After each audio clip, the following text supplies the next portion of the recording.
Hey guys, thanks for staying with us on the Goodell Multiverse Podcast. You are now listening and watching a special edition of our Branchpoint Breakdown episode. So we are very excited to be jumping onto a different part of the Goodell Multiverse timeline here, branch pointing out into another universe where our mother is the star. Hi, So everybody. welcome. What is there anything you want to how you want to introduce yourself to our audience? My name is Justa Goodell. I'm the mom to these two, and I have an older son.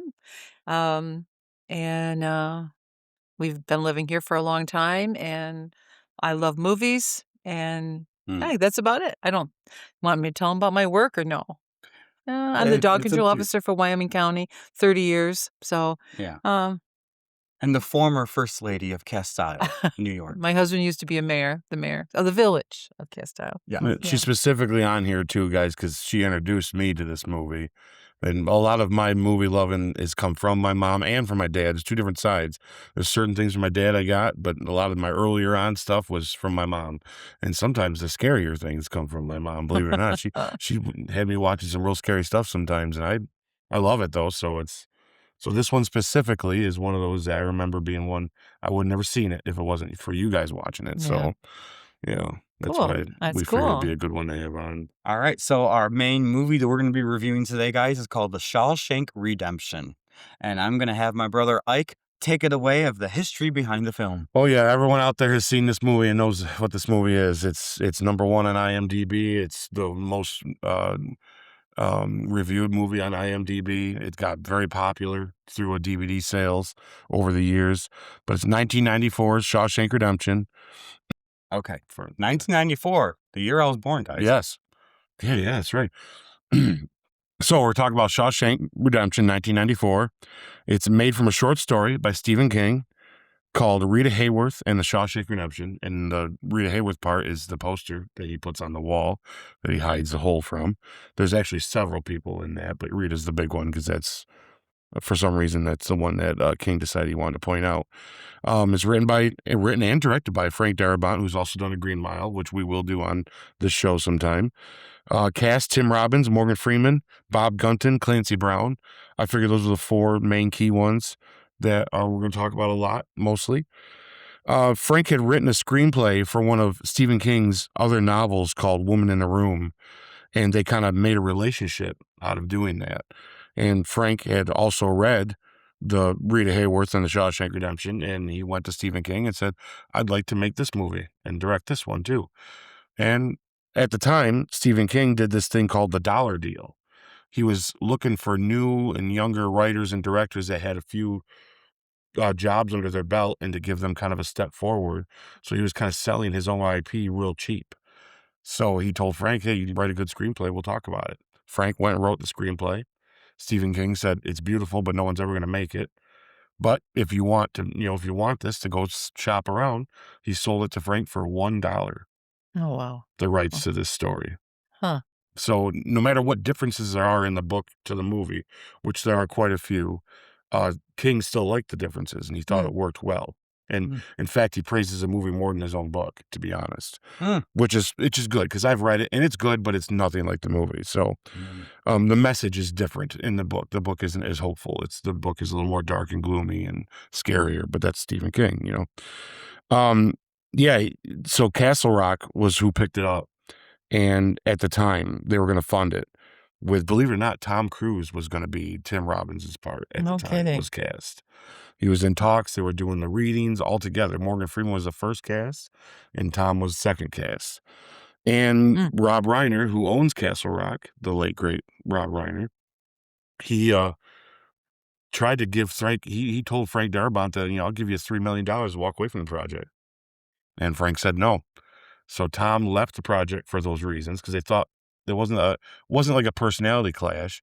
Tom Cruise just thought Frank was not experienced enough, and he wasn't. He hadn't done a feature film yet. Everything he had done was just writing, and that's kind of why Rob didn't want him to do it either because he's like, you haven't really done a feature film. This could be real big.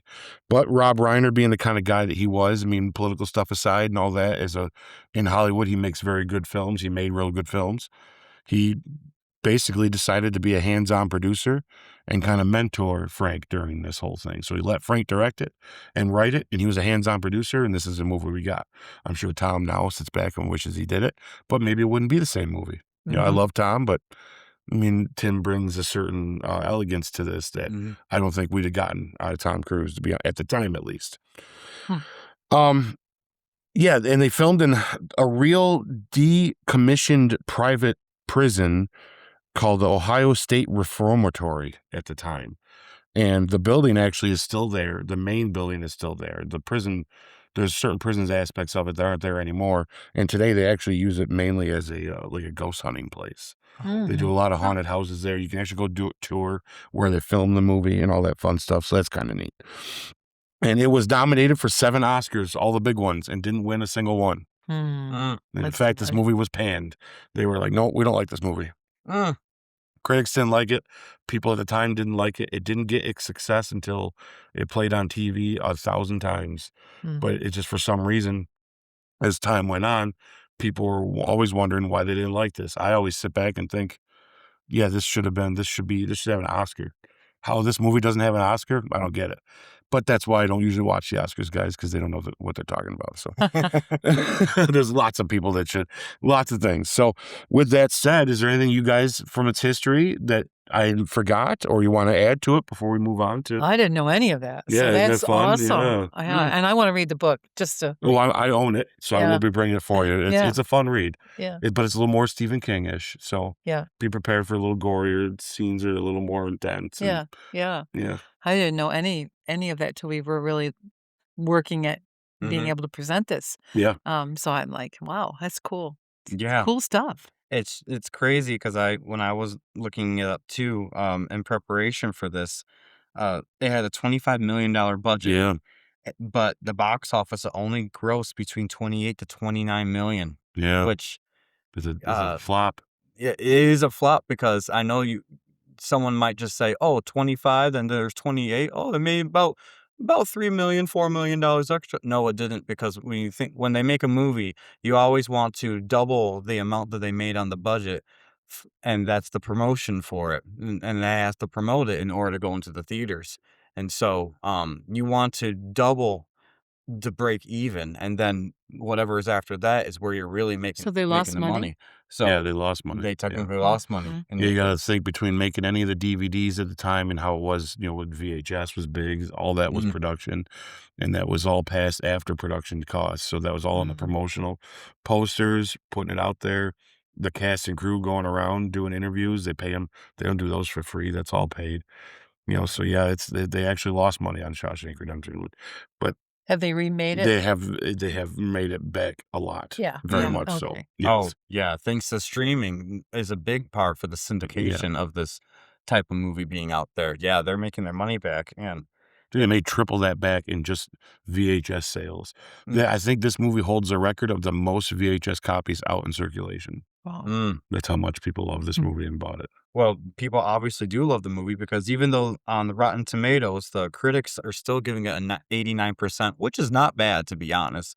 The audience is holding steadfast an extraordinary 98%, which means this is a pretty darn good movie, guys. Yeah. Yeah. So even younger audiences are finding it and realizing how good it is. Yeah, well, we're about to get into this guy a little bit more. Do you want me to read the official synopsis? Yeah, go ahead, Sammy. Okay. All right, guys. The official synopsis released by the company at the time. The Shawshank Redemption follows Andy Dufresne, a banker wrongly convicted of murdering his wife and her lover, sentenced to life in the brutal Shawshank State Penitentiary. He survives 2 decades behind bars by clinging to hope. Along the way, he befriends an older inmate named Red and uses his financial expertise to outsmart the corrupt warden. In a nutshell, that's what it is. Pretty much. Cool. Right.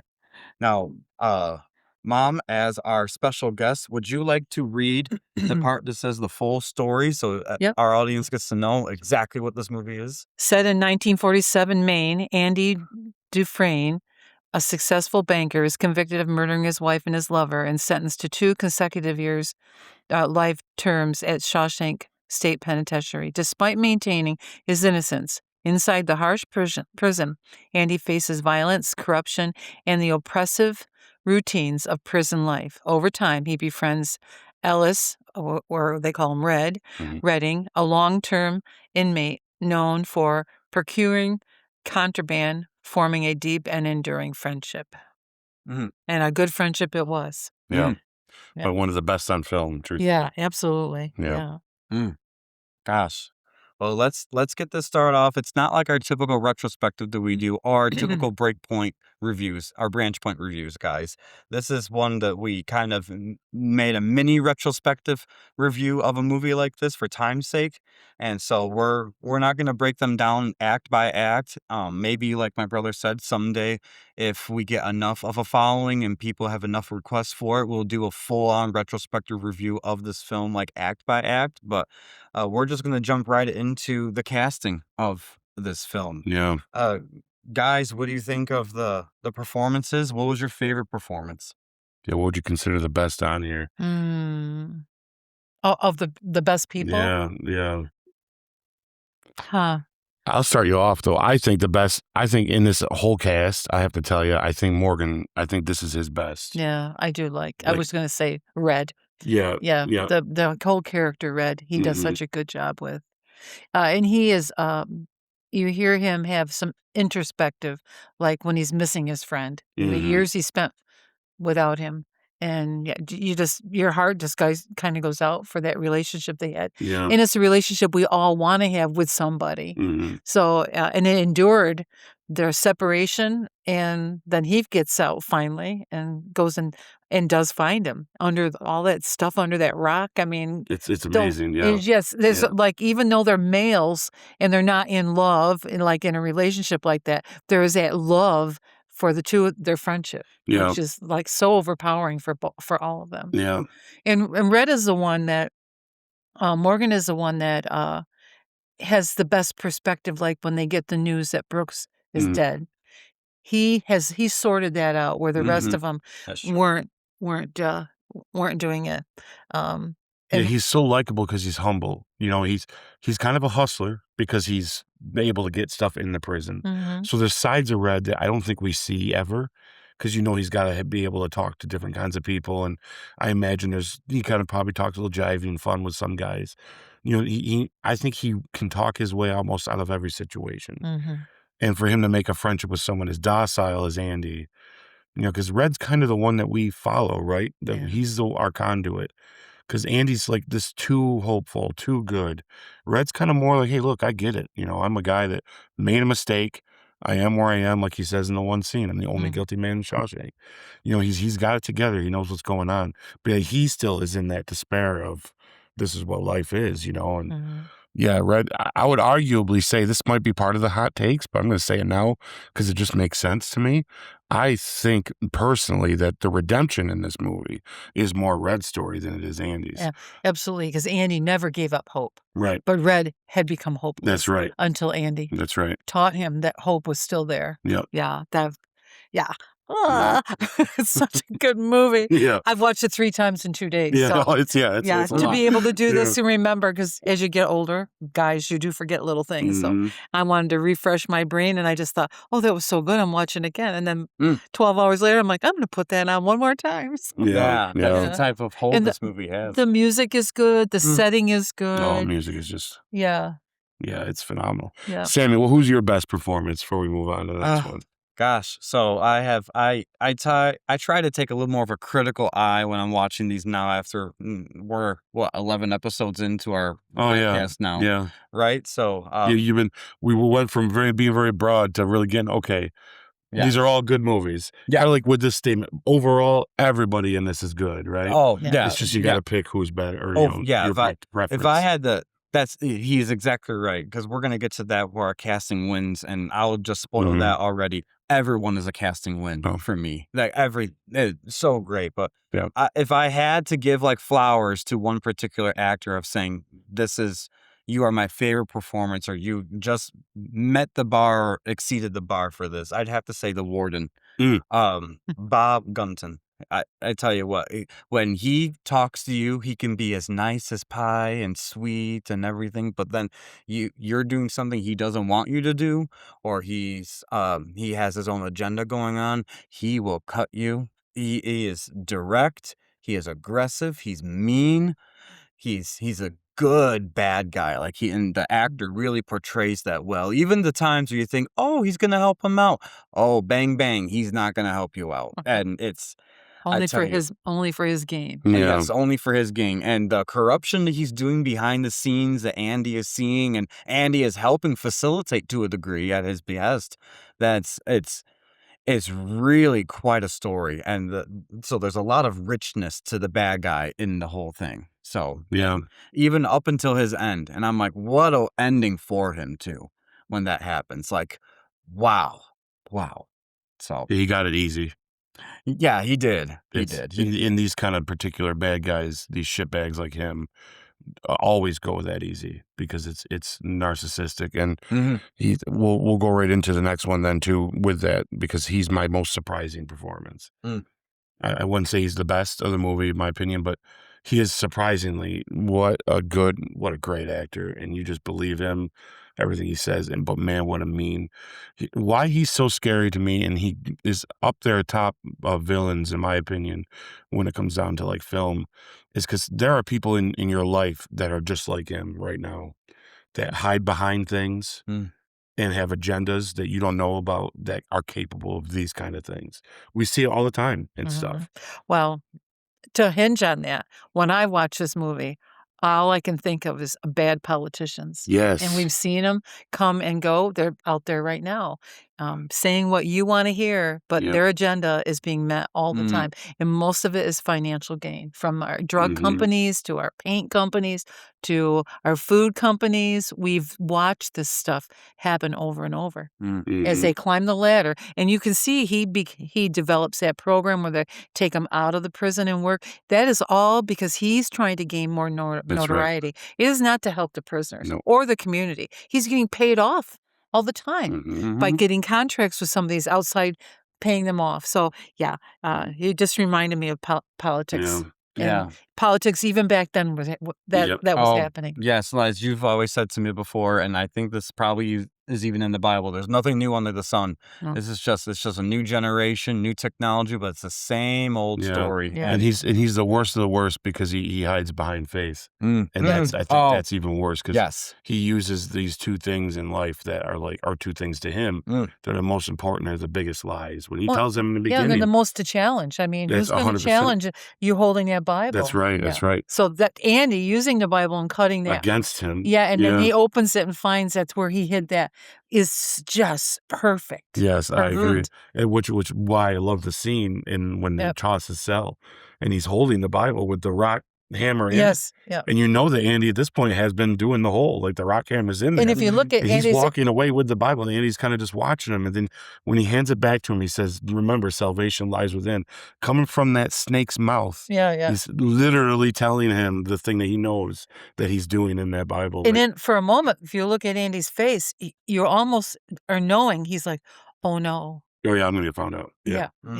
Yeah, I'm trying to look through my notes because I remember writing it down, guys, but I'm not seeing it right here, so I'm going to ad-lib it a little bit. But one of my favorite lines of the movie is when when you first meet him and all the new prisoners I was going to bring that up too. And he says, salvation is from the Lord, but your ass is mine. And I'm like, oh my gosh, that is... Yeah, your soul belongs to the Lord, but your ass is mine. Something like that. Yeah. But right before it goes, I believe in two things, and that's discipline and the Bible. And it's like, and those are two things you don't have in your life. Yeah.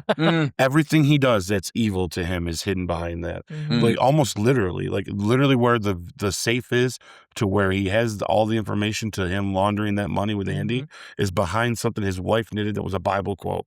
Like the guy is a hypocrite all the way around. And that's why he went the way he did, because he's not gonna, guys like him aren't gonna stand up for what they did. No. You know, he's scary though, because he's people we know. There's people there's bosses, politicians. There's people like that in your world that you don't realize it, because unless you can do anything for them, you're never going to know. And he's good at that. You know, he's to the public, he probably would look like a real great villain, Mm-hmm. really. But inside, Yeah. we see what's going on. Right. Yeah, because that's one of the things that is really scary, at least to me, on a personal note about that, is that when you think of prison, you think of prison reform and what you can do with the prisoners in there to help rehabilitate them. Oh, yeah. That a lot of these prisons are set up like Bible studies and things like that and encourage a higher calling or a higher power like that. But to see how he tastes that and twists it and manipulates it, puts a bad name to it and bad taste in people's mouths about it and be like, ooh, that's a real bad guy. Yeah, right there. it's awful. Yeah, he's awful. All right, so Mom, who's your most, would you say, of all the characters, the most surprising performance? Like you didn't expect that out of him. Like, wow. Um, Yeah, even maybe if they even shocked you too, because there's some wild characters. I really there. fell in love with Brooke. Oh yeah, Brooks.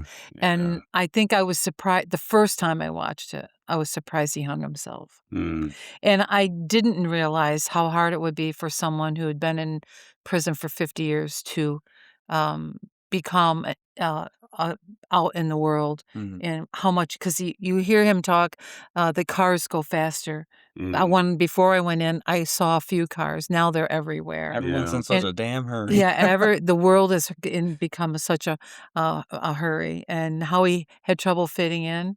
The first time I watched it, I cried when I saw him hang Yeah. himself. Yeah. And I kind of fell in love with him. And he also showed me that sometimes putting someone in prison for such a long time, it may be better not to ever let them get out, Mm, yes. because I'm That's a not. comfort. Yeah, that it brings that up because you Yeah. wonder Yeah. at that point for that long. It's like what He wanted to life stay there. is. That's why he tried to kill Yeah. the guy there, whatever his name was. Haywood. Yeah. Yeah, Mhm. he wanted. I don't want to leave. He lost his best friend. He let the crow go that he had Mhm. taken care of, and yeah. So, Yeah. yeah, It's heartbreaking. that he was the most tender one for me. Well, if you Yeah. think 40 years ago, and you've been inside this building. For 50. Yeah, but see now at least now they get the news. You go back in time in this era when he went to prison. He said, "I've seen myself in automobile once," and when he's let out, that's normal life. Like he's is a stranger in a strange world. Yes.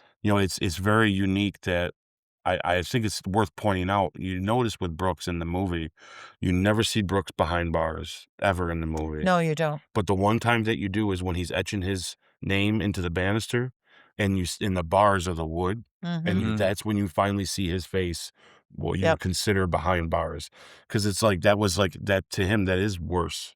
Is being out there was his prison. Yeah, and so they must have just left him alone. I mean, the way it's been written, Yeah, he was just. I mean, nobody else has a bird in their pocket. no, he's like a trust. He'd be Yeah. the ultimate trustee in a way. Yeah, But yeah. he's like, Yeah. you're such an old 'Cause- fogey. You're just here. We're Yeah. never gonna let you go. Yeah, And we never he did was find doing out what he stuff, was you know? in there for. No.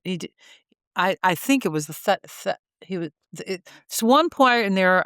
I think I picked up on that he robbed or something Yeah. like that. I think that's true. Yeah, I'm not sure. The book is different, but Oh, we're I'm not gonna sure. we're not gonna bring it up because we don't want to taint the movie. Because trust me, the book does a little. The book, he did some awful things in the book, where he deserved to be in prison. But at the same time, you do understand that the theme of this movie also kind of touches on that idea of we're all still human, and even people that have done some of the worst do deserve a certain level of compassion, and especially if we're going to build it in that sense, so it's real tough. I'm never someone that would say we shouldn't be hard on crime, and yes, put killers away, of course, but there is a line of we might as well kill these people if they're going to be treated.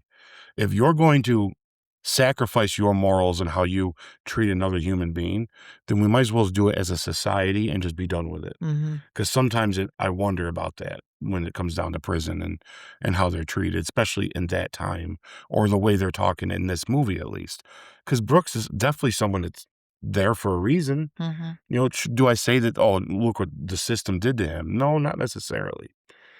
But does he deserve to be treated like he is in prison like he is? No. And that's why I think what makes the United States great is because we do treat our prisoners even nice compared, and they should be, especially if there is a chance of rehabilitation. If there isn't, then maybe the idea of death penalty isn't a bad idea, because are you morally blurring those lines if you're someone that treats people like these people do? Like an animal. Yeah. Well, even the death penalty for those who do go on death row in the states that do enforce death row penalties, it's the most humane way you can ever. Yeah. It's not like some of these other foreign countries that when they do a death penalty, it's stoning. It's something even worse. It's lethal injection. They literally don't know what's happening. Whereas, so from a humane perspective that we've gone into in this new day and age, then you're watching this type of movie and you're realizing this movie was made in the 90s, but set in the 40s. Yeah. And so you get to see even the social aspect change of prisons. Prisons are still needed, guys. So no one's going to advocate or should advocate for less prisons, because as long as there's crime out there, there has to be penalties for the crime. Right. And prison sometimes is the least harsh of the crimes or the penalties you could give somebody. But you can see how the social construct of it has changed from the 40s to 2026 when you're watching it.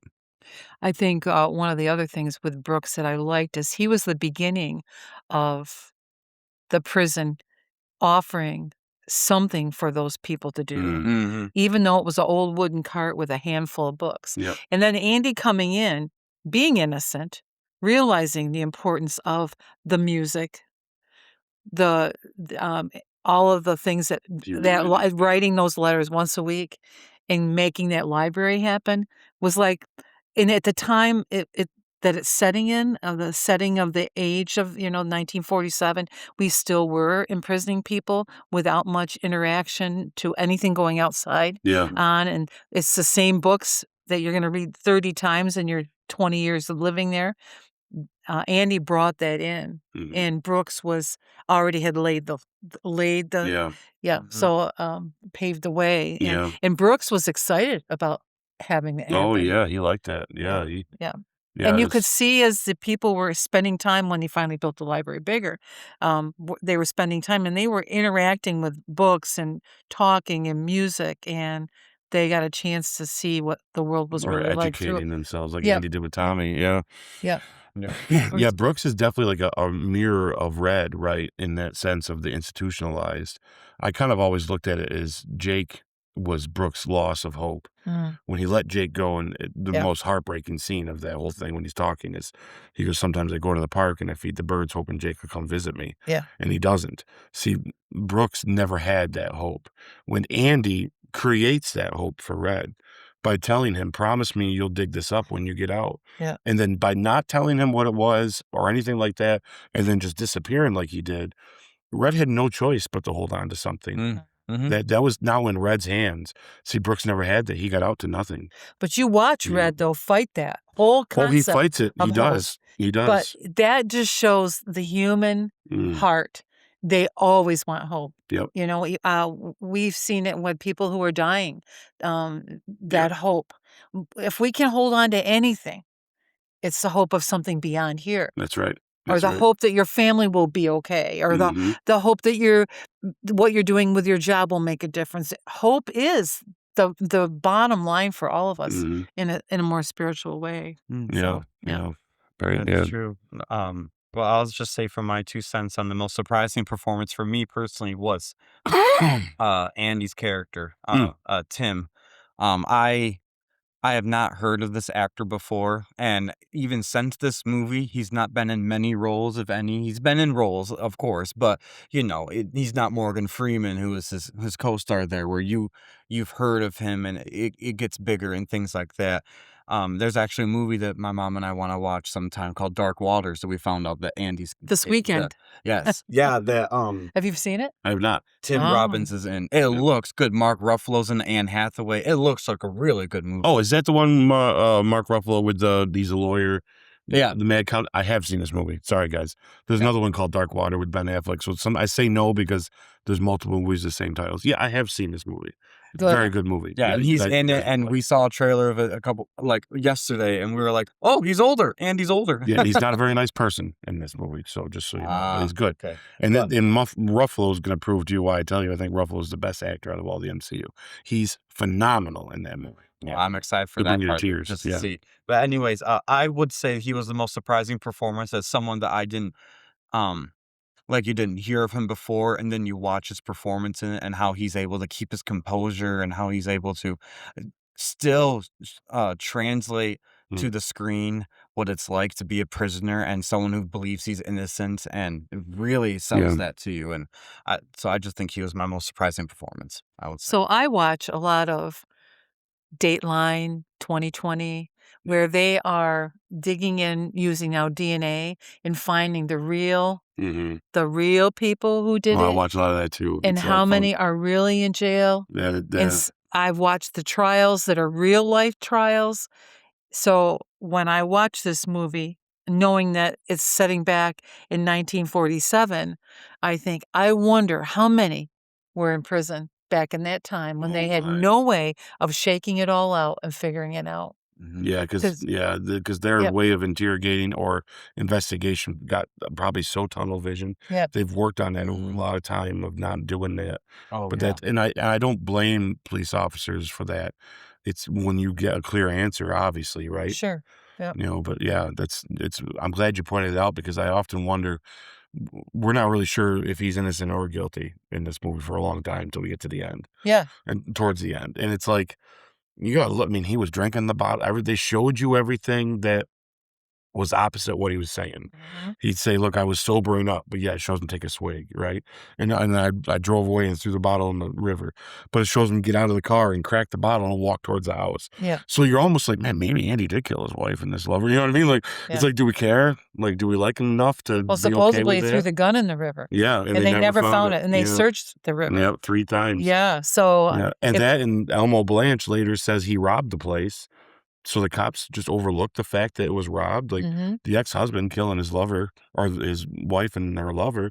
Why would he rob his own house? You know, it's like something was going on there that was strange, you know. So if that guy hadn't, what was the guy with the Tommy. If Tommy had not been in a jail cell with the guy, and that had never been in the movie, we'd have never really known. We would have just assumed he was guilty because everything that you saw at the very beginning of the movie in the courtroom really pointed right to him. Because I even thought, I think he did. He walked towards the house with a gun in his hand. Yeah.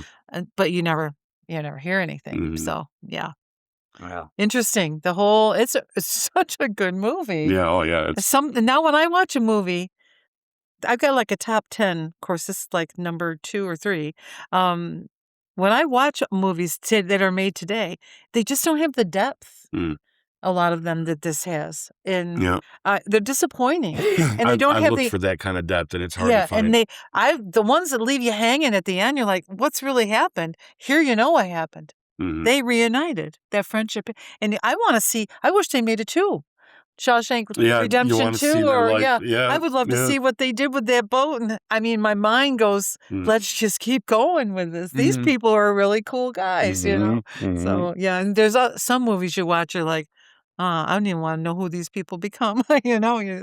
So I take we're all in a unanimous agreement. There is all casting wins across the board. Absolutely. 100%. Yeah. And how about any missed opportunities or wasted potential you think within the film, or a story-wise, a character, anything you think it was all just great? The costuming was so good. I can't think of. Even when he sat there with the banker and was getting his check, that was just so iconic. And then you see him driving away with the top down and the wind blowing that cotton shirt he had on. I'm like, oh man, he is free. He's free. It was good. If there's any weakest thing I would say that sticks out to me, it doesn't really stick out or not, but just for the critical eye, I think Clancy Brown does great in this role. But I also think this is him typecast as this part because he's done other parts before this movie and after this movie where he plays the same kind of mean kind of guy. So it's almost like, well, he's like a safe cast.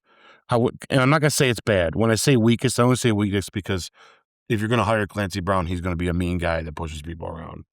And him playing that head guard that does that is perfect. but it's nothing revolutionary from him.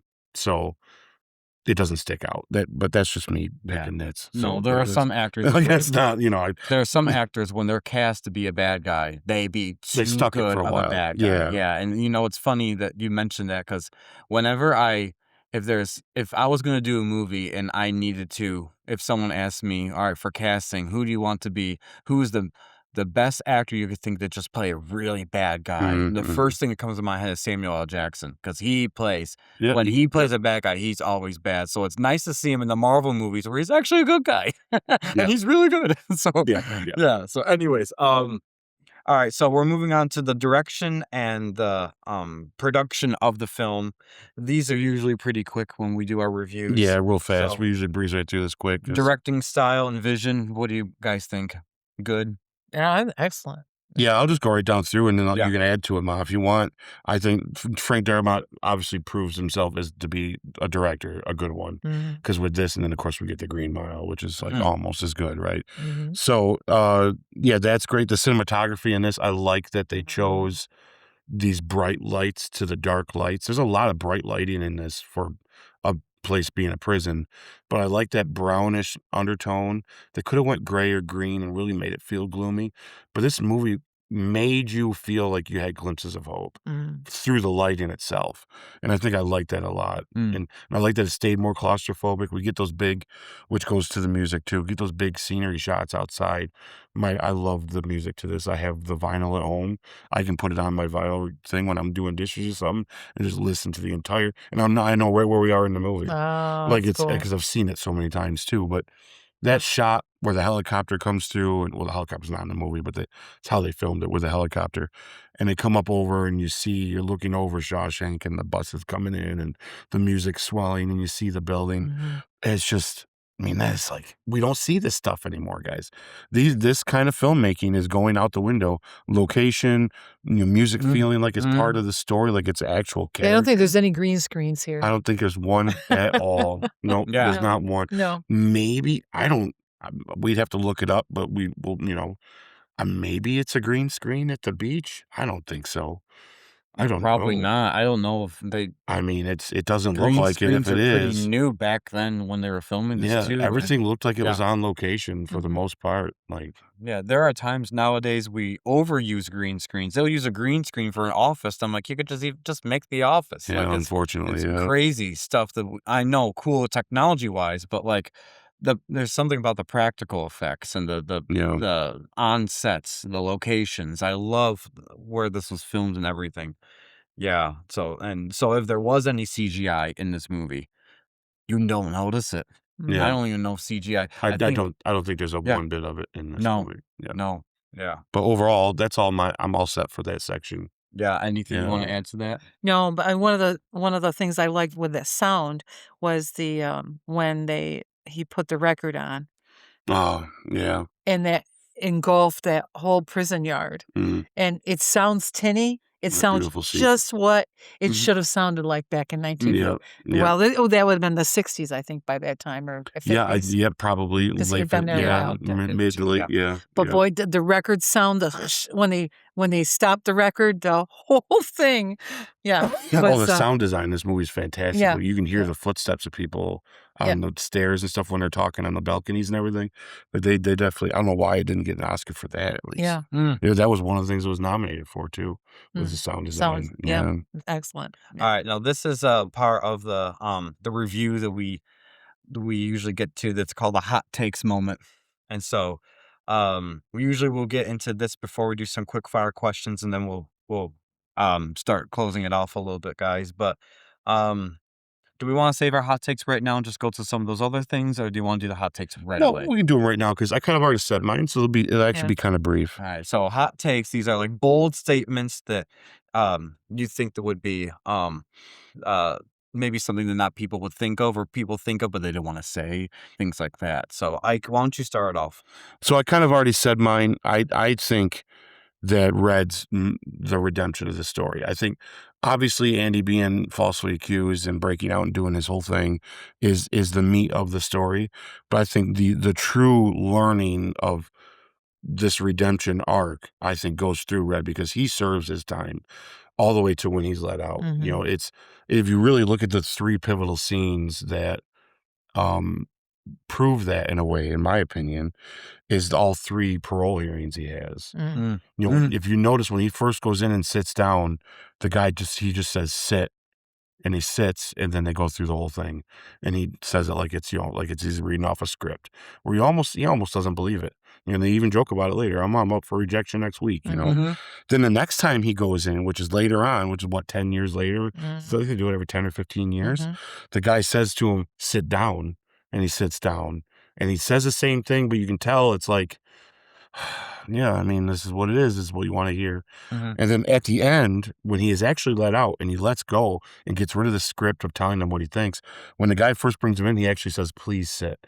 And I think that shows this. It's a subtle little thing that they put in the writing to show over time the system and how it's changed outside of the prison and what they're looking for when it comes down to who they would let out. You know, I think they faced the wall hardcore early on in the 40s.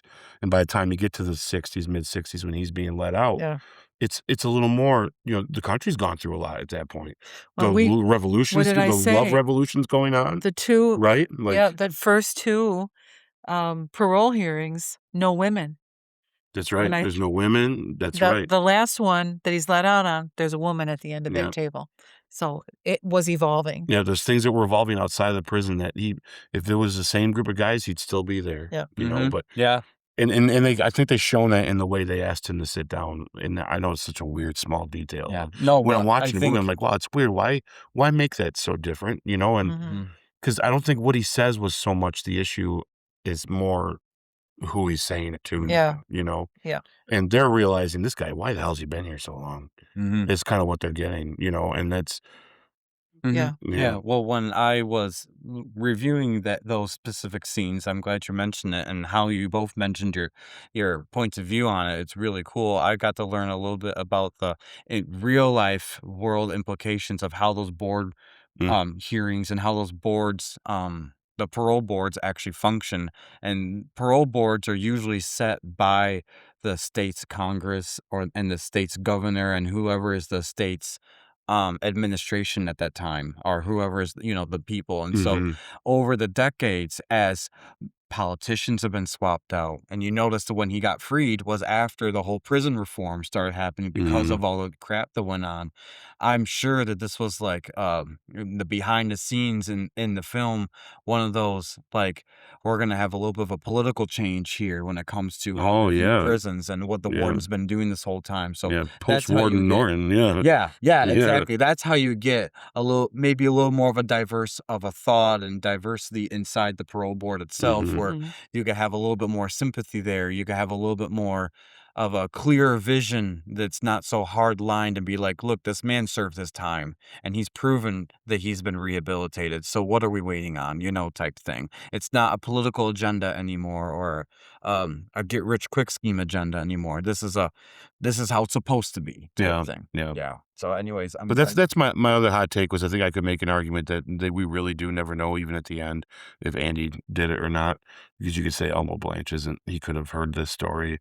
There's lots of prisoners out there that will take, you know, especially if he's in for a long time, he'll admit to doing some crimes he didn't do because they do it all the time. Ted Bundy did it a few times. Some he told the truth on, some he didn't do, and he still claimed he did. And for some reason, a lot of it's got to do with taking, you know, they like that attention. So I mean, if the only evidence that we have in this movie is one real bad dude saying he killed a guy about, you know, something he read in the paper sometime, you know, Andy still could be guilty of this, but I personally don't think so. So that's why it's not a big deal to me. I think Andy is innocent, but there's an argument to say he's not. But doesn't matter, I guess. Well, I would say for my hot take of this film is that institutionalization is the true villain of the film. And the reason why I thought of that when I was watching the movie is that, yeah, you can easily say, oh, the bad guy is the warden. Yeah, I get it. But even he, to a degree, he's put into this position. He's trying to make the best of it. He's skimming things off the taxpayers, and doing it very nefariously. But the one thing that has touched the lives of every one of these people, and it shows how the times were back in the 40s and how prisons were managed, they were run, how the prisoners were treated, is that, and Brooks is the greatest example. He got along with the warden, he got along with everybody, but it's that institutionalization that when you're that taken away from society for that long of a time, and then you're just thrusted back into the world again. You've been rehabilitated, you're trying to make an honest living of yourself, an honest person and all that.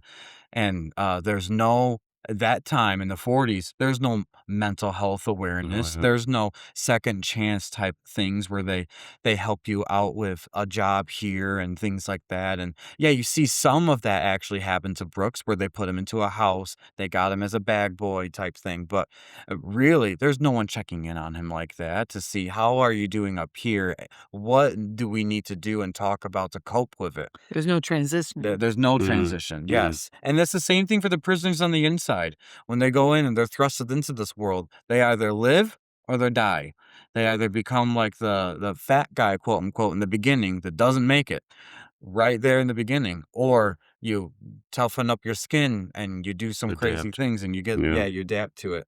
There was no concept of socialization at that time where you could, like you said earlier, Ike, nowadays you could get a TV there. You have Bible study groups that people could come in there and actually just as a group talk things over and have You get therapists college on degrees. staff. Yeah. Yeah, exactly. Yeah. Some of them get iPads. Whether you agree with all this stuff or not, guys, it's definitely the mental health awareness part of it has definitely changed. And they don't get beaten like that. No, I've watched stories where guys go into prison and become lawyers in prison and get themselves out over 30 years.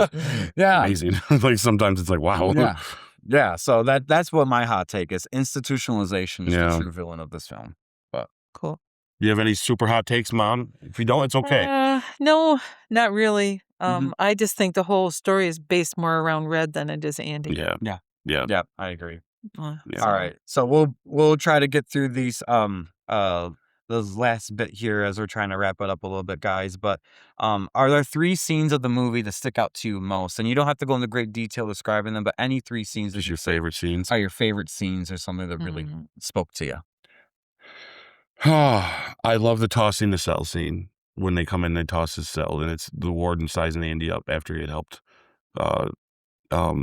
Clancy Brown there with his taxes with his wife. And that whole, I like that scene because it was literally just, he's just coming in to see what this guy's about because now I'm going to use him to help launder money. And like I said, one of my favorite moments when he hands that Bible back to him, says, "Don't remember, salvation lies within." And you're just like, oh, yeah, it does. You know what I mean? Like, it's like in the second watch, you realize, oh my gosh, because it doesn't cross your mind even later when you see the movie the first time. But every time I've seen this movie now, when that happens, the meaning of it's so much deeper. Yeah. My other favorite scene is the whole explaining him and how he got out. I love that whole section. How often do you look at a man's shoes? And it's like, it's just, and how he's dropping the gravel through his pants. Like it's that last 30 minutes of this movie from when he breaks out to them on the beach might be the best 30 minutes in cinema history. It is just so freaking good, guys. Like you can't help, even if you're watching TV and you're on the scene of them ripping the poster off the wall, you're watching the rest of the movie. You're just watching the rest of the movie, So good. Yeah, it's that good. Do you have I have a couple. Or did you not go through all of yours? Well, I guess if I had to pick a third one, it's not a pleasant scene, but it's a great scene when the warden visits Andy in the hole after he kills Tommy and gives him that, we'll have a book burning, and that, what a scene that is. Bad guy. He is such a bad dude. Like that is, it's borderline demonic because he's, like I said, there's guys out there that are that. And then they're just masked, and that's scary to me. But all right, so is there any scenes that stick up to you? Yeah, I will always love when they played the music in the courtyard. My heart just swells up. Yeah. And when Andy's on top of that, he's gone through the wall, finds that rock, and he waits for that thunder, and he smashes. And then that having to have that happen so they could do that. I'm just like, go, and then when he comes out of there and that swelling music, when he's getting rid of the filth on him. Mm-hmm. And and he's wandering up through in that pouring rain. You're talking hope, because he could have went the wrong direction and not got. He could have got to the end. There was a great at the end. He had no idea. When he took those clothes and he put that stuff in that safe, he committed to this, and he was just hoping it was going to work. Yeah, but he was the embodiment of I'm just going to do this now. Yeah. And I love when they do the snapshot of the hound dog and all of them looking, they hold up the piece of clothing. It's such a good. That's good. It's just a click, real good. you know. Yeah. And him driving away in that car, you're like, we did it. You know, you feel like you're in the car with him. So I do like that. Those are some of my favorites. So. Yeah. Those are good ones. You guys already touched upon my 3 favorites. I'll just read them out loud, and then I'm going to give one other scene that we haven't talked about yet. But Andy doing their taxes, I think that was pretty cool. I thought, to me, when I was watching the movie and it got to that part, I'm like, oh, what a twist. There you go. Now he's showing that he could use his skills to help them, so maybe they're going to help him a little bit. That was part of Andy's hope. Yeah. To stay normal. Yeah, he did everything he could to be. That's why he did what he did on the roof and all that stuff. Yeah. Andy playing the Italian music for the whole prison. What an awesome scene, because he didn't have to do it, and he didn't have to do it that way. I love what Red says. We don't know what them 2 women were talking about. It was too beautiful for words. Yeah, we didn't care. Yeah, it was too beautiful and they were words in Italian, but to Red, there were no words. There was just a lot of sound that was too beautiful for words. And then, for me, the whole prison escape. That, like you said, Ike, from the moment that he committed to it, and then you saw how it happened and the reliving of it, that was so cool. The only other scene that we didn't talk about yet, and I think it's one of your favorite scenes too, Mom, is the when they're doing the tar on the top. And I'm trying to remember the exact thing, but he tells him a tax loophole or something for him, and then he says, if it works out for you, all I ask is the 3rd day before we're done or something, to all of us be like a man and have a beer. Yeah. And they do it. Oh, he was gutsy because he said, do you trust your wife? Would she backstab you? You're like, he's just like, it's the first thing he says to him. They're like, what'd you say? It's like, oh my God, dude. Yeah, and then he's hanging, literally. And I wonder how that scene was done, because I can't imagine that they were hanging him. All you saw was Cliff behind. I bet he was roped off, for sure. Yeah. That would have been a neat one to have gotten behind the scenes. It would have pictures been awesome to be there on that day. That's the sad thing. They have no really good features on there. That's true. Because I went. That was you and I did it. We're like, let's see what the features were, and thought maybe But no. Yeah, there's not a lot. Back then, those times they didn't do. Oh, and I love what Red says in that when they're sitting there, and he says, I think he did it just to be normal. We're the lords of all creation, he says, and we could have been tarring our own roof. You know what I mean? Yes. It's just like a moment that you're like, even now I got the tingles. I'm like, man, it's so beautiful. It is. What would you say, if you had to pick one, the least best scene or the worst scene of the movie, if you have one? I have to cover my face whenever they're beating them up. Yeah, and I don't like the sisters thing. I have to okay. But when they were beating that heavyset guy who was crying, that was tough. Yeah, I'm gonna have to go Mom's direction with this. I can't. There's no bad scene in this movie, none. Yeah, I can't think of one. But there are unsettling scenes, and I think the one that sticks to me is the guy getting beaten, and that's funny. As much as I didn't like that guy getting beaten, the sister who gets he beats up and he's never going to walk again. I was all right with that one. Yeah, we're okay with that. Yeah. I like what he says about the sisters in the beginning when Andy says, I don't think it would help if I told him that I wasn't homosexual. He goes, no, you got to be human first. Yes, right. Yeah, that is so. That's how scary those guys are. Like, yeah. And isn't that how we feel about pedophiles and stuff? Oh, about predators like that? Sure. Yes, because that's what those guys are. They take these people and kill them, it's and just little girls and rape them. Yep. Absolutely. Yeah. Yeah, they got to be human first. Yeah, imagine what Boggs is in there for. They never say it in the book. But I could only imagine, that guy, as awful as he is in there, what the hell did he do on the outside? What did he do to get there? Yeah, because he's an awful guy. He's an awful person. But I have to agree with you, Mom, that that will probably be the worst scene, but the least best scene. Like this movie doesn't have bad scenes, but unsettling scenes. Like you said, that one about the heavyset guy in the beginning. He just went too far. Yeah. And not just that, the doctor didn't show up to the next morning. Not saying that could have saved his life because it probably was a brain bleed. He probably died right there. Who knew? But like, it's just like, wow, Yeah. that poor Mhm. guy. Yeah. All he was doing was just crying, and Mhm. they beat him like that. And it And wasn't. they were fishing him out. They were looking. I mean, Yeah. the whole thing was. But even the guy next to him who was fishing him out, who was going to win all the cigarettes Yeah. for it, He was knew telling him to stop. he knew he was going too far. Yeah. He knew Yeah, that if calm you down. got dragged Yeah. out of there, you were going to be in. And they all backed up in their cells. They knew. Yeah. Yeah, They that's knew. horrifying. Yeah. Yeah. Yeah. Anyways, best villain moment, best bad guy moment. You know, it's funny because when he visits him in the hole is probably the best one, right? And of Mhm. course, him offing himself is like, yeah, good for you, guy. Although I still think that's the easy way out. I wish he got put in the same prison he was in. But the one that really irks me about him, that really shows that sinister side of these are real people that live among us. Like this guy represents that, is when after he killed Tommy, after the thing, when Andy's and him are standing there and he's putting the stuff in the safe, the last time he does it, he turns to Andy and he like kind of tosses up his keys and gives that little laugh like, okay, well, it's time to go. Like all that just happened in the last how many weeks or months or that this happened. What he's done to this man, he's treating him like, like everything's fine, right? Like we're good. Like the ultimate gaslighting of that, just this idea of like, yeah, I killed a guy who said you were innocent. I made it clear to you that I don't care if you're innocent. You're basically my slave in my prison. Yeah, like you know the real me, but I'm still gonna smile. Like we're buddies. Like we're on this together, right? I'm gonna throw my keys up and look at my freedom. See ya, bye, buddy. And it's like, what a piece of shit. And I think if you like, really want to analyze it, Andy knew if he didn't escape, he would be dead. Because when he was going to be done with him, when he made the money he wanted to make, That's and right. see that things were not going to work out if he didn't pull the plug on it.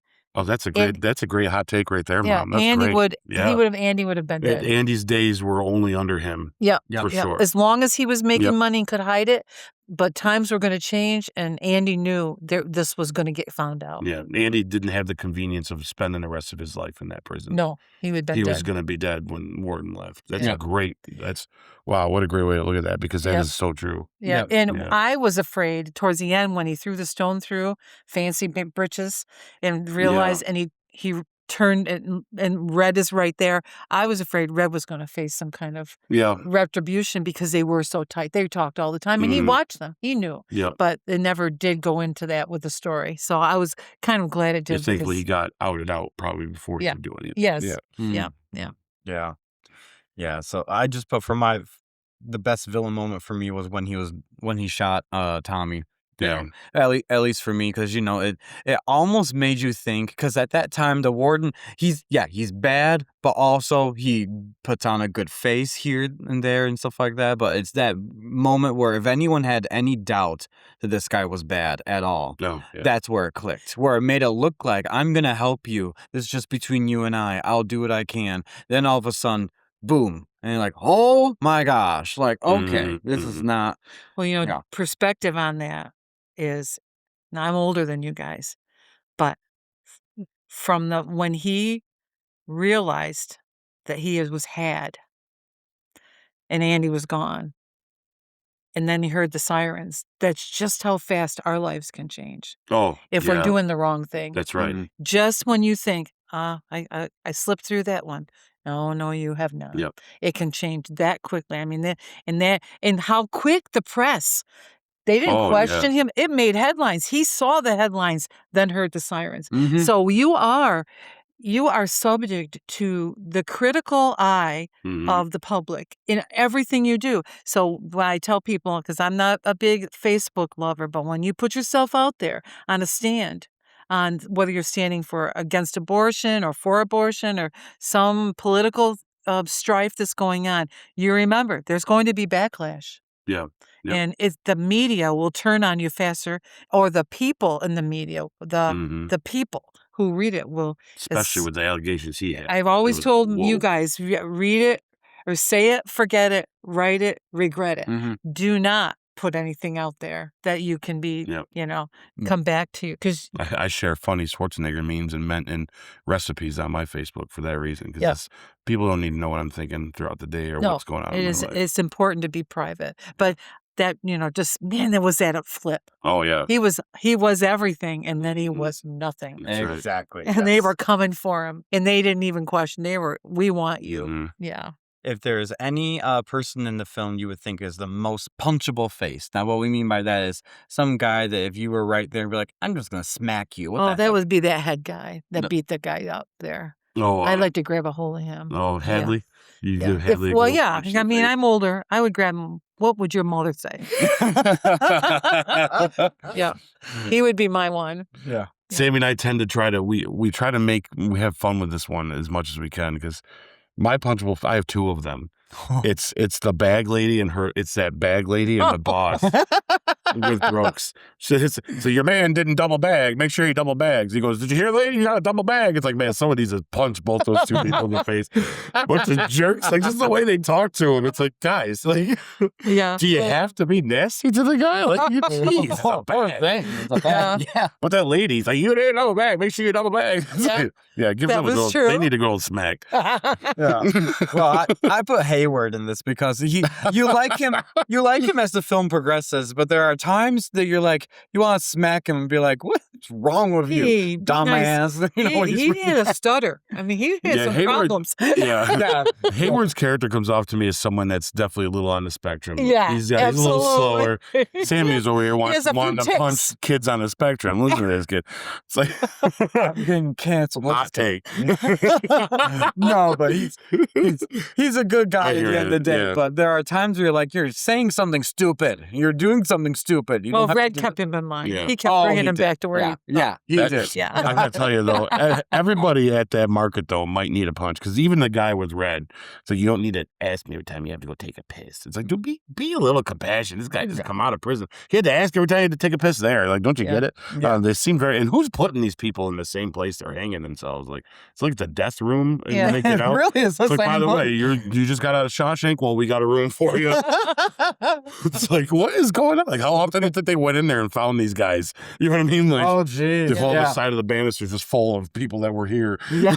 You know, it's like, Oh my okay. God. Oh my God. Yeah. Yeah. All right. So It's awful. if you had to pick one prop throughout the whole movie that you would have on your bookshelf, Mm. I could tell you mine right off the bat would be the harmonica from Red. I thought that's pretty cool. That's a good one. Yeah. You Huh. know, We have fun with these because some of these movies are filled with all these little things. It'd be like, you know what? That'd be a cool token. I struggled with this one because I kind of want Andy's chessboard that he made. Mm-hmm. But I also want the Bible with the cutout. Mm-hmm. But then Mom said that when we were talking, you literally just said the prop that I never thought. I would like a nice framed little photo of them holding up the thing with the dog and the clothes. Yeah. Yeah. That would be awesome. Like, Yeah, because then yeah. you know it's right from that movie. Then, yeah, I think that would be Well, cool. I have to tell you, I am a rock hound. There you if- go. So that rock hammer. Yep. Absolutely. And I would want it worn down. Yep. It was somebody's treasure. Yeah. Mm. In the polisher claws, I would love that. That would be cool. That would be If you cool. go around my gardens, you'll see I've almost broke my hand and my back resurrecting rocks.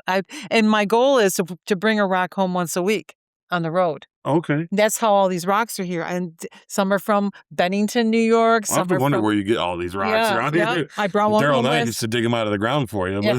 Oh, Yeah. yeah. I remember the one out back. So that had to be a dinosaur. There's a whole pile that are from Massachusetts. Every time I went to Massachusetts, I would bring home like 20, and the back end of the car would be. So I love the idea that he was into rocks. That's cool. Yeah. Yeah, I'd tell you, I love the moment when Hayward is, they're all in the field and they're pitching and he thinks he found a rock. He goes to Red. He's like, I found one. And then he breaks It's a it horse down. apple. It's It goes, horse apple. Horse shit. It's like horse shit. and then he Then he breaks, breaks it apart. it and he goes He's like, oh, smells- man. And he smells his hands.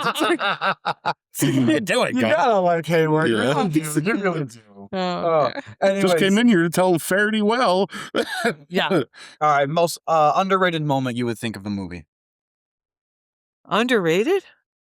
Yeah. I I don't would know. say mine is the library. The whole thing involving the library. I think that some people could watch this movie and pass that by and be like, "Oh, whatever." But really, that's revolutionary during that time. Yeah, and how that's where Andy- the hopes really. Yeah, well, that showed Andy's work actually meant something Mhm. because he's writing letters for over a year. Well, the hope years of making Yeah. a difference, even in a prison. Yeah. Yeah. Yes. Yeah. So that's Yeah. that's where I put Yeah. on there is that it represents more to life for those incarcerated.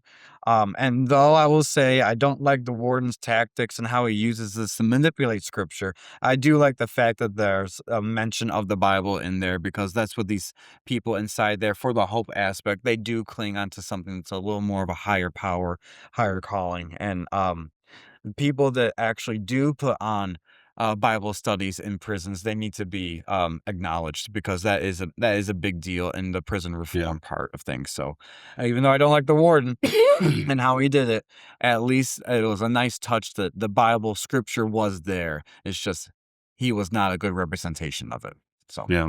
all right, Um, what would you say, Ike?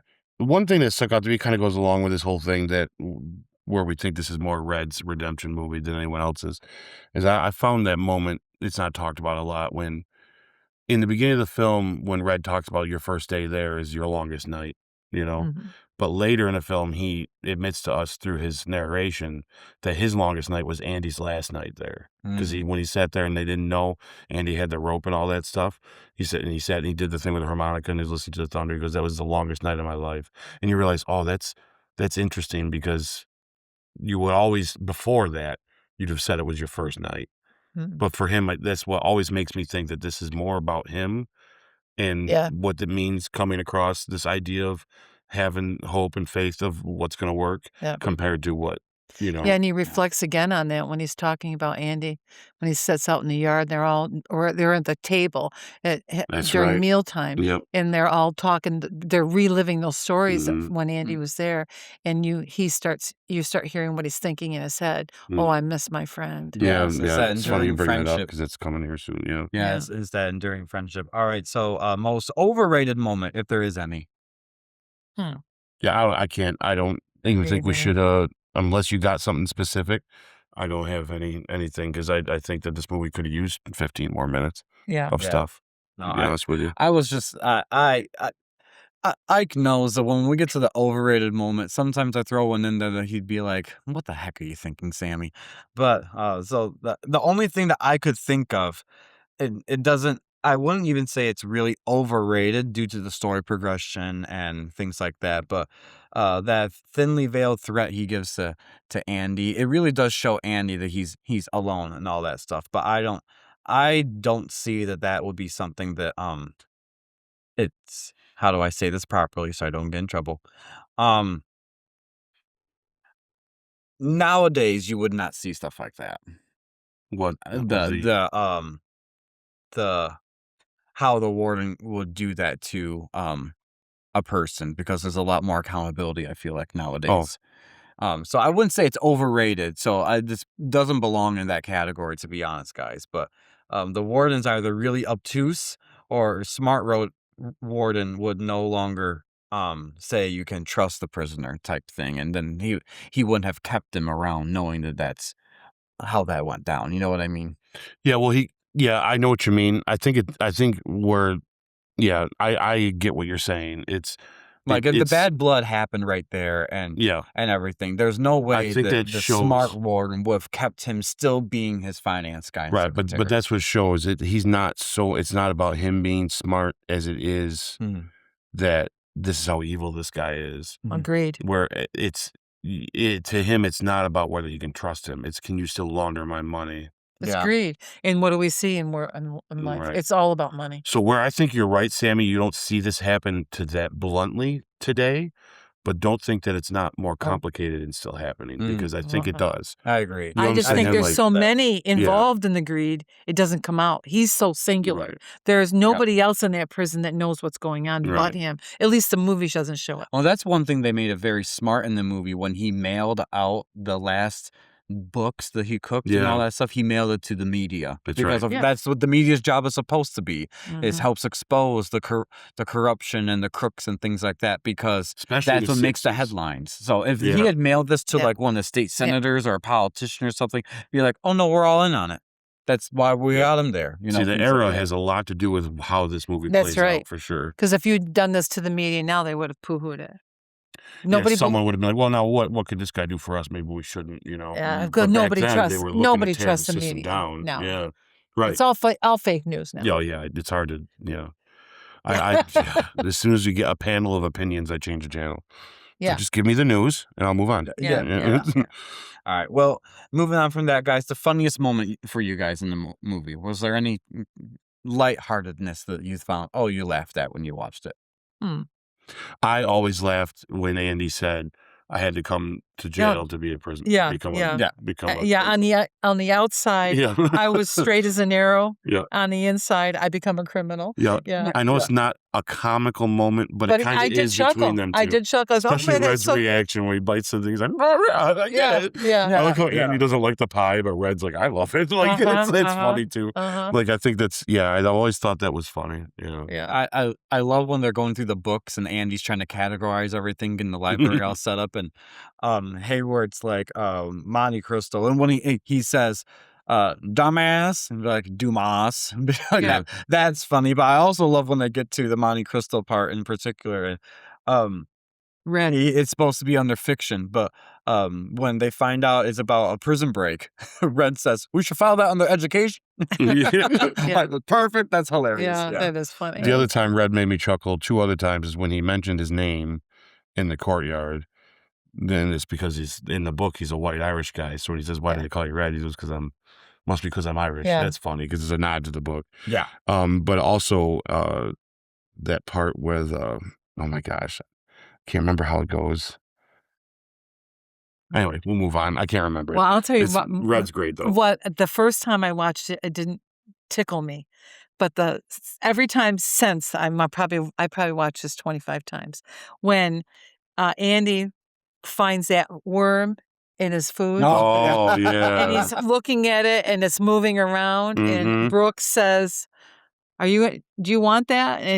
And he's like, I don't know. No, I can't remember exact words, but I wasn't thinking I was going to eat it. Yeah. Are you going to eat it? He goes, I wasn't planning on it. Then he opens it and that bird, and I think he's going to eat it. Now when I watch that, I wait for that to happen and I chuckle. I mean, how's the Every face? time. Well, a face that Andy has, like, you think I'm going to eat this? You got to be kidding me. It's funny. Yeah. I just think it's funny. All right. Most emotional moment you would say for you in the whole movie? This is our last question before we get to our final scores.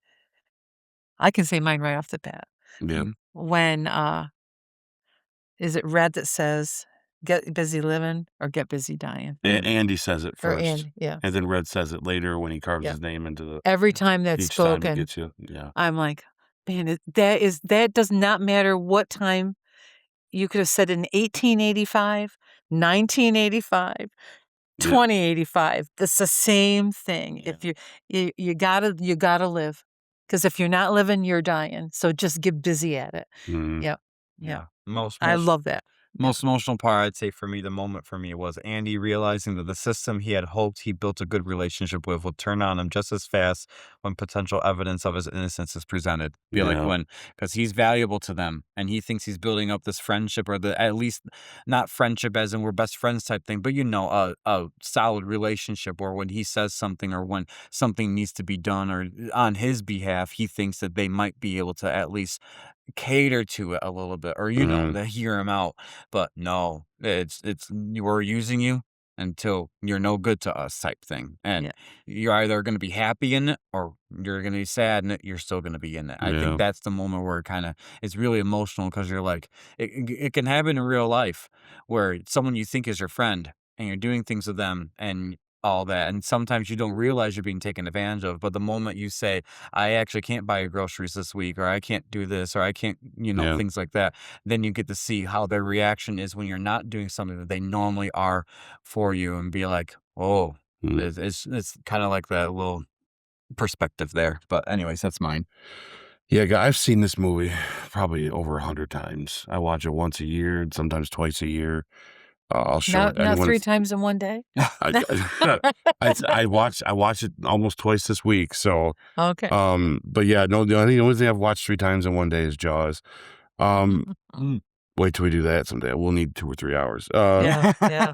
But You mentioned the moment twice already. Every single time I watch this movie, I always get into that last 30 minutes and I'm just locked in. It's almost like you've never seen it before. Yeah. It's like an outer body experience of you're in the emotion of what's happening. Yeah. And when he leans down and they're fixing those gravestones and all that, and he says, maybe sometimes I just miss my friend. Yeah, absolutely. Every time Yeah. makes me, I'm like, what is wrong with me? Like, what's going on? Every single time. He was lonely. He was lonely. You felt it. Yes. Yeah. And don't we all have that? Yeah, and it also solidified that bug that Andy put in him planted. Mm-hmm. That idea of hope, the idea of who I am to you, and what this means to us. And it's with him all this time for how much longer and the postcard comes. He knows. Yeah. He knows he made it. Yeah. He knows he made it, and he knows he's got to get to that rock. Yeah. Yeah, that to me, that is... every time, even now, I don't know. It just gets me every time. And then there's not many that can emotionally still strike me that I've seen that many times. Yeah. And that in this movie with the combining of the music, and of course it was late at night, it was dark, the dogs are sleeping, the music's going, Morgan's upstairs sleeping, and this thing's that, and he just says that, and I'm just like, I look around, I'm like, all right, we're good. Yeah. It's like twice. And it's like, sometimes it's just worse than other times, but it just gets me every time. All right. So this is where we're going to get to our final scores now, guys. I'm going to interrupt you. Before we go that far, I do want to point out there were 3 different endings to this movie. And we got one of them in this. Oh. Did you know that the first ending to this film was actually when Red was reading the postcard and he imagined seeing Andy driving and he turns the corner and it shows the ocean? Credits were going to start then. Really? On the first screening. Then the second ending to this movie was when Red was going down the road in the bus and he says, I hope. And as the bus goes over the hill, it was going to fade to black in credits. Well, that is iconic. Yeah. I even said to him, it looks like an ending shot. It does. Because I say to him, end of this movie. Yeah. Yeah. Just the bus movement and the way that road, Wyoming County hills. And the last words are, it still ends up being the last words in the movie is, I hope. Yeah. But it's that. Yeah. And then, the one we got, though, was them actually meeting. Oh, I'm so glad we got that one. Yeah, I was going to ask, which would you prefer? Often. Some people think it'd be a deeper movie if you just left it with him in the bus. Oh, no, they got to see each other. Yeah. I agree. I like that one. They got to see each other. That's part of the embodiment of hope. You get to see each other. And it is, you see Red walking and him scrubbing the ball, and then he looks up, and then he jumps down, and he takes that long view. So you're not seeing the emotion and the hugs. They're probably going, is the movie over? It's just all you need. Yeah, all you need is that distant arms around each other, and that's it. They connected, and that's all we care I've about. always been a big fan of movies ending where you kind of like, oh my gosh, I kind of want a little more, and I like things that end that way. There's tons of movies I can point them out like that, but some movies earn an ending that's solidified, and this is one of them. Yeah. Like Jaws is another one. To me, them swimming away on the things, and they make the joke of I've always hated water, and then you see them the whole time. You see them get to the beach with the thing.